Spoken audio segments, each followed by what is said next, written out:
Thank you, Liz, and thank you, Francois, for your really interesting presentation. It was very comprehensive. I guess my approach is a little different. I'll take it right down to the granular level and just look at one little change that I made to one assessment as a sort of way of sort of slowly introducing the idea of innovative and authentic assessment. I'll try not to keep people here too long, and I'll try and hopefully make it as interesting as possible. I've got a couple of videos, and maybe we'll look at some walking tours at the end if we have time as well. Okay, so obviously my name's Ryan, and I'll be talking about special interest tourism walking tours. Okay, so we will be talking a little bit about this journey from the simple PowerPoint presentation, which links nicely back to the initial presentation, the keynote this morning, where he was talking about, what types of technology they use in the university. I think it was in Dublin, wasn't it? And all the students would just say, PowerPoint, PowerPoint. I always sort of thought, this whole idea of death by PowerPoint, and surely we can do something different. And so I thought, all right, this is where I'm going to look at doing something different and look at developing a digital walking tour assessment. So I'll give you a little bit of background and context to this, talk about some of the challenges, some of the improvements I've made over the last 2 or 3 years, and what some of the basic outcomes have been in terms of the student experience. All right, so there are a lot of buzzwords in higher education, a lot of them which have been discussed today and will be again tomorrow. Okay, so whether it's online learning, blended learning, flipped classroom, okay, all of these things are quite commonplace in higher education at the moment. And there'll probably be a whole bunch of different words that become commonplace in the next 5 to 10 years as well. But like it or not, this is the future, this is now. So I decided that I'd have a go at this. It's also very much in line with Swinburne's 2020 vision. You can see there that Swinburne aims to be Australia's leading university of science, technology and innovation. And in particular, if you look at their discussion of innovative teaching, they say they will support innovative teaching and personalised learning to meet the changing needs of our students. All right, and so I think we've all become sort of increasingly aware of the changing needs of an increasingly diverse cohort, and I'll also talk about the importance of support and collaboration. I'll talk about the involvement of the Learning Transformation Unit as well. Okay, so a little bit of background to the unit. So the unit is Special Interest Tourism as part of the tourism major. This unit is really interesting and students enjoy this subject. Most tourism units get quite positive student feedback just due to the nature of the discipline. This topic really investigates some interesting bespoke aspects of tourism. So we look at things like dark tourism, so why tourists are interested in death, disaster and the macabre. We look at medical tourism and the rise in people going from developed countries such as Australia to developing countries. Which is quite the reverse of what medical tourism used to be. It used to be where there were people in developing countries who needed medical procedures who would go to the West. So there's been an interesting reversal there. We look at film tourism, Tolkien tourism, as they call it in New Zealand, due to the impact of The Hobbit and The Lord of the Rings. So we look at some really interesting topics. So certainly the content I didn't think was an issue. However, when I looked at the assessment, I saw presentation, group, done in weeks 7 and 8, in class, 15%, an essay and an exam. And I went, boring. And so I was like, okay, look, I'm sure that we've all sort of been here before, whether you're a student or a teacher, and you can work with this, there's no doubt. That if you're a good teacher, you can work with this type of assessment. But that doesn't mean that this has to be the norm. So that's where I had the bright idea, replace the traditional PowerPoint presentations with something different, which was the walking tour using Google Maps. So this was built on some previous experience with walking tours. So I'd done some research on the street art scene in Melbourne, in our laneways, which is something that really differentiates us as a destination. And so I actually went and did some of the walking tours. You can do different types of guided walking tours around the city, and it's amazing that some of the places that you can find that are a little bit off the beaten track and away from the sort of main touristy areas. And so I thought, oh, that's an interesting idea. I'd also had some other previous experience with, somewhat innovative assessment. So I'd used podcasts in assessment before. I'd used zines, which are just sort of small style bespoke magazines. So I'd used some of these things before. So I thought, I can, have a go at doing something different to engage students. All right, so you could say that this is an innovative assessment, perhaps, but it's certainly nothing new. I mean, walking tours have been around forever. All right, and certainly Google Maps was something that's widely used and understood. All right, and this is one of the real reasons I went with Google Maps. There are other forms of software that are out there that you can use for creating walking tours. However, I thought, look, if I'm going to be running this for the first time with limited technical expertise in this area, right, and I'm expecting students to create their own walking tours, why not use something they're familiar with, rather than trying something different? All right, so if we look at the changes that were implemented, the major difference here is simply I went away from the group presentations in weeks 7 and 8, right, changed that up to the walking tour assessment, right, doubled the weighting for that assessment to sort of the 30%, and I had many ideas in my head about how I would change this further in the future. However, unfortunately, this semester right now is the last time that special interest tourism will run, at least on campus, as they're finishing up with the tourism program here. But I won't talk about that today. Okay, so just to give you an idea about the assessment, right, so the instructions given to students were to develop and design a walking tour of approximately 3 to 4 hours, which showcases a particular aspect of Melbourne's culture and identity. Right, with the aim being to develop a broader awareness of Melbourne's appeal as a tourist destination by exploring its history and culture, its sights and sounds, to provide a visitor unique insight into lesser known aspects of the city. Okay, so we didn't want them just to explore a Fed Square and the MCG and all of these well-known tourist destinations. What we really wanted them to do was go out there and find something unique about Melbourne, something that was different. Right, something that was really tailored to a specific target market. Okay, so I guess it comes back to the question, why was I doing this? What was I expecting that students would get from it? And what would be some of the improvements? Right, so if you looked at the theory, the idea here is that it involves active learning. Right, so this is learning which is both engaging and entertaining and allows students to harness their inner creativity.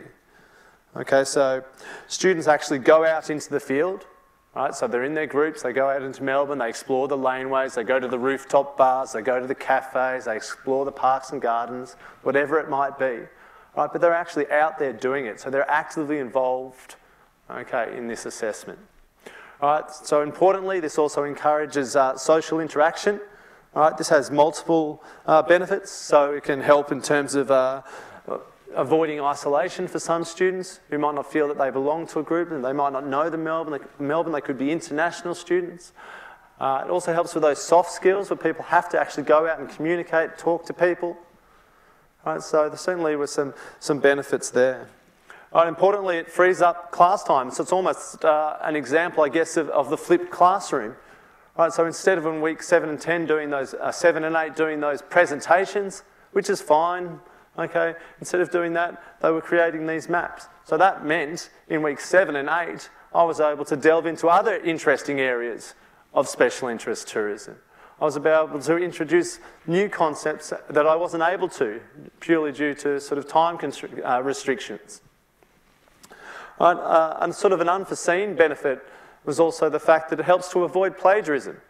Because of this active learning and the fact that they're out taking videos and photos and exploring the city, it's very hard to sort of mock up a photo of yourself. Maybe if they're really good at Photoshop, they could put their head onto someone else's photo, but unlikely. Okay, and it was great to see, you see these photos of them all up on the rooftop, and you have a photo of them having a cocktail. So they might have done the top 5 cocktail bars in Melbourne. Right, so they could do something they were interested in. Right, so it was these were what the expected benefits were. And as I'm sort of alluding to, these were some of the outcomes, but we'll talk about them later as well. All right, so what were some of the challenges? All right, there were many challenges in putting this together, especially as when I started this, it was really as a bit of a lone wolf. I just decided I wanted to do something different, something a little bit interesting. And so I started to do all the research myself. Thank you. Right, but it was important in terms of the technology. This is not an IT unit, that we weren't judging them on their sort of technical capabilities. Okay, so we had to make sure that we had really clear guidelines and lots of supporting information, and I'll show you some of that in a moment as well. I'm starting to echo for some reason, but I'm not sure why. David, is that? No? Okay, we'll just go with the echo. All right, so expertise, all right, or lack thereof. Okay, I wasn't an expert in creating walking tours or using Google Maps. I'd used Google Maps like everyone else had, but I certainly hadn't created them, I'd used them. So there's a lot of learning for me as well. Okay, engagement. This is an interesting one. Although most of the students were engaged and interested in doing this assessment, and they were quite excited about it, there were still one or two that weren't. That would rather just come in, do an essay and a report, or an essay and a presentation, do the exam and be done. Which is interesting. And when you looked at the student feedback, there were always one or two outliers that did impact on the overall sort of student satisfaction. So, I don't know, maybe it's just a case of not being able to satisfy everyone. So maybe that's something I need to think about more. So ambiguity was also a potential challenge or issue. Okay, so this was most likely an assessment that students hadn't done before. So it's quite unusual. I sort of asked that of all the students when I've done this for the past few years, has anyone done an assessment like this before? And as yet, no one has completed a walking tour assessment or used Google Maps for an assessment, which is quite interesting. So from being that lone wolf to getting the assistance of the people in the Learning Transformation Unit was really critical to sort of the ongoing success of this assessment. So there were several things that we did. So you can see that we had a student workshop in the digital aquarium. So David and Glenn and several others over the last few years would help the students with some of the technical aspects where I didn't have the expertise. And they loved getting into the digital aquarium and seeing all the touchscreen TVs and all the gadgets as well. And they were able to have some academic advice from me in terms of what was expected from the assessment, but also technical advice and setting up their Google accounts, sharing their maps, uploading videos, those types of things as well. We also set up a discussion board, which was a really great idea. So what we sort of decided was that we could have a discussion board on Blackboard, specifically related to the walking tour assessment. Okay, so if students, wherever they might have been, had a question about how to upload their video, for example, to their map, they could type that straight in, and one or two of the members of the Learning Transformation team would get a little notification, and they'd be able to answer that question directly, which is great because it meant I didn't have to do that.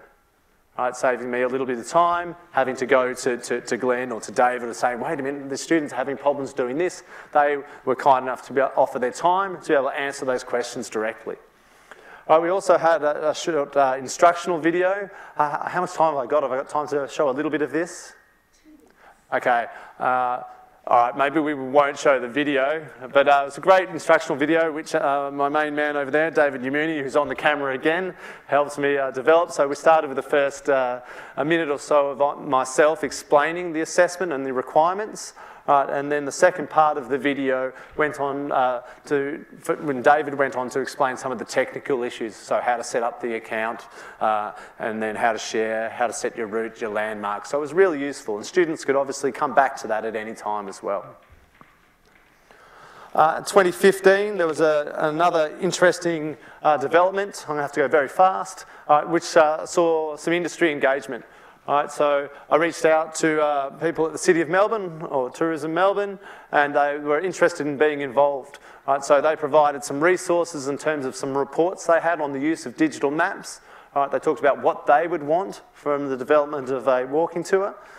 So had two different presenters over the last couple of years, but we had initially Kirsten come in week 4 and talk about what she does at City of Melbourne, which gave the students a really great idea about what they would be doing in the tourism industry as tourism graduates. They also came back in week 12. We went through all of the presentations, and then we awarded the top sort of 3 these awards of excellence.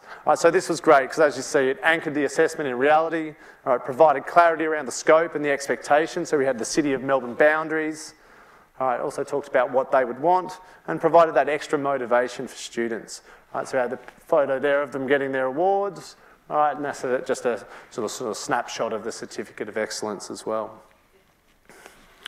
Okay, so outcomes so far, very quickly. Overall teaching satisfaction. All right, you can see 2013 and 2015, I was sort of right up at, I think it's about 5.7 out of 6 using the 6-point scale. All right, we did later change to the 10-point scale. All right, but you can also see there was a drop in 2014. This was really frustrating and disappointing for me, all right, but I'll tell you why. All right, so it might sound like a bit of a cop-out, but this is when I wasn't able to teach into the unit. All right, so I convened it, but I couldn't do the lectures or the tutorials due to workload constraints. So that was a bit of an issue, and it does show the importance of the teaching staff. Perhaps it was my baby and she didn't quite understand that, what was involved. I really did try, in my opinion, to get her engaged, but unfortunately, this was the only time that she taught with me in the tourism studies. All right, so looking at some of the qualitative feedback, just very quickly, interesting though, when you do look at the specific feedback around the assessment, it's still that rated much higher than the faculty average as well. All right, but you can see, even in 2015, it's significantly higher than the faculty average in terms of the overall satisfaction. All right, look at the qualitative feedback. All right, the first one is from Kirsten from City of Melbourne. Right, so she said that we developed a task that is actually relevant to industry, giving the students more real-life experience. Right, she's gone off on maternity leave, but hopefully she'll be back and we'll be able to do some more work together in the future. Some of the things the students said it made us think outside the square for a fun way to discover Melbourne. The walking tour was different to an essay and was far more practical and useful. We also had an additional question that I was lucky enough to get into the student feedback surveys in 2015, which stated that the digital walking tour assessment was an innovative, practical and engaging assessment. And they were asked to rate that, whether they agreed with that statement or not. Again, overwhelmingly positive results, 8.5 out of 10 on the 10-point scale. So they were very positive towards this assessment. Some of the qualitative feedback you can see there, the walking tour was practical and relevant.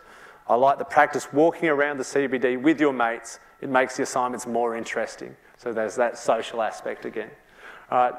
Just to make sure I'm giving a fair and balanced review, you see the last one.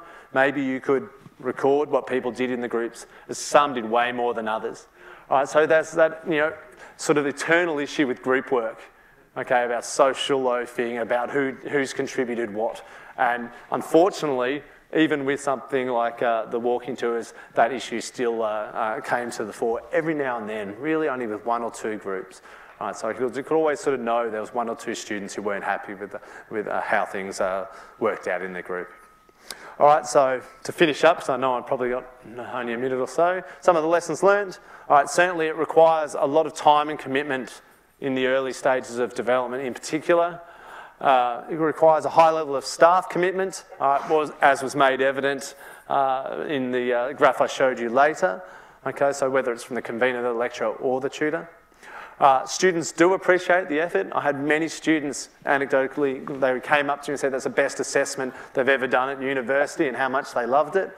And that gives that warm, fuzzy feeling that we're all after. Okay, unfortunately, not all students are excited about this type of assessment. All right, they don't like the group work for starters. All right, they don't want to engage with other people. They'd rather just do the essay, the report, the presentation. Okay, so that's one of the challenges. All right, and finally, the guys at the LTU, guys and girls, Barb, that means everyone, are great. All right, so they've got some really talented people who have a lot of skills that they can bring to these types of innovative and authentic assessments. All right, so that's me, guys. I'm happy to answer any questions, but I don't want to keep me or you from the drinks, so let's keep this brief.